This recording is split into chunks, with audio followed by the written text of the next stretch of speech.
ICC మహిళల under-19 T20 world cup ఎంపికైన తెలంగాణ క్రికెటర్లు త్రిష, కే ధృతిని హైదరాబాద్ క్రికెట్ అసోసియేషన్ ఘనంగా సన్మానించింది. ఉప్పల్ స్టేడియంలో ఈ ఇరువురికి హెచ్సీఏ అధ్యక్షుడు ఆర్సనపల్లె జగన్మోహన్ రావు ప్రత్యేకంగా అభినందించారు. ఈ సందర్భంగా జగన్మోహన్ రావు మాట్లాడుతూ ప్రతిష్టాత్మక వరల్డ్ కప్ వంటి మెగా టోర్నమెంట్ ఇద్దరు తెలంగాణ క్రికెట్లు ఎంపిక అవ్వడం గర్వంగా ఉందన్నారు. వీరు ఈ స్థాయికి చేరుకోవడానికి వారి తల్లిదండ్రులు, కోచ్లు పడిన శ్రమ మాటల్లో చెప్పలేనిదన్నారు. వర్ధమాన క్రికెటర్లు వీరిని స్ఫూర్తిగా తీసుకోవాలని కోరారు.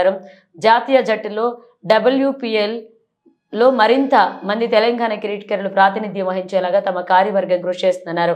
వరల్డ్ కప్ లో ఆడి వచ్చాక ఇరువురు ప్లేయర్లకు నగదు బహుమతి ప్రకటిస్తామన్నారు. ఈ కార్యక్రమంలో హెచ్సీఏ కార్యదర్శి దేవరాజ్, సహాయ కార్యదర్శి బసవరాజం, కౌన్సిలర్ సునీల్ అగర్వాల్, ఐసీఏ సభ్యురాలు వంక రోమా పాల్గొన్నారు.